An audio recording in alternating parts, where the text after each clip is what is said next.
careful.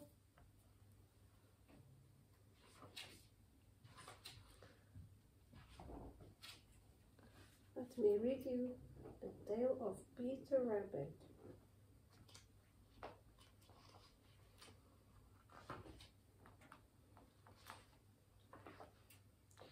Once upon a time, there were 4 little rabbits, and their names were Flopsy, Mopsy, Cottontail, and Peter. They lived with their mother in a sandbank, underneath the root of a very big fir tree. "Now, my dears," said old Mrs. Rabbit one morning, "you may go into the fields or down the lane, but don't go into Mr. McGregor's garden.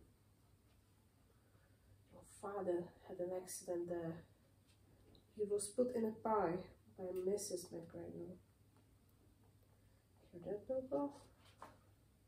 Now run along and don't get into mischief. I am going out." And old Mrs. Rabbit took a basket and her umbrella and went through the wood to the baker's. She bought a loaf of brown bread and 5 currant buns. Flopsy, Mopsy, and Cottontail, who were good to the bunnies, went down the lane to gather blackberries. But Peter, who was very naughty, ran straight away to Mr. McGregor's garden and squeezed under the gate. First, he ate some lettuces and some French beans, and then he ate some radishes. And then, feeling rather sick, he went to look for some parsley. But round the end of a cucumber frame, whom should he meet but Mr. McGregor? Mr. McGregor was on his hands and knees planting out the young cabbages, but he jumped up and ran after Peter, waving a rake and calling out, "Stop, thief!" Peter was most dreadfully frightened. He rushed all over the garden, for he had forgotten the way back to the gate. He lost one of his shoes among the cabbages, and the other shoe amongst the potatoes.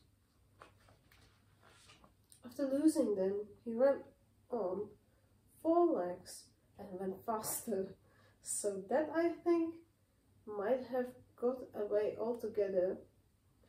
I think he might have got away altogether if he had not unfortunately run into a gooseberry net and got caught by the large buttons on his jacket.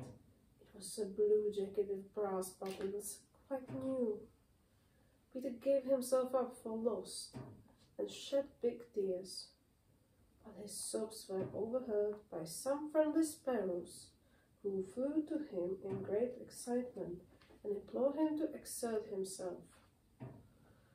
Mr. McGregor came up with a sieve, which he intended to pop upon the top of Peter, but Peter wriggled out just in time, leaving his jacket behind him,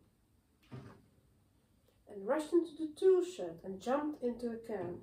It would have been a beautiful thing to hide in if it had not had so much water in it. Mr. McGregor was quite sure that Peter was somewhere in the tool shed, perhaps hidden underneath a flower pot. He began to run to turn them over carefully, looking under each. Presently Peter sneezed. "Ka-choo!"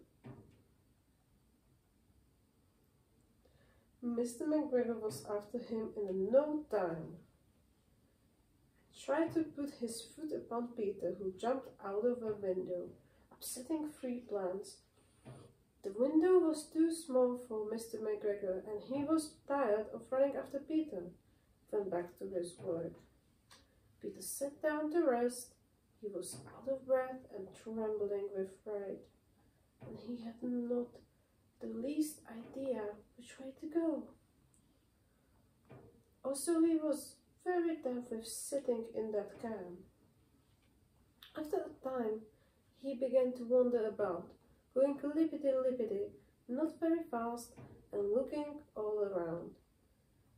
He found a door in a wall, but it was locked, and there was no room for a fat little rabbit to squeeze underneath. An old mouse was running in and out over the stone doorstep, carrying peas and beans to her family in the wood. Peter asked her the way to the gate, but she had such a large pea in her mouth that she could not answer. She only shook her head at him. Peter began to cry.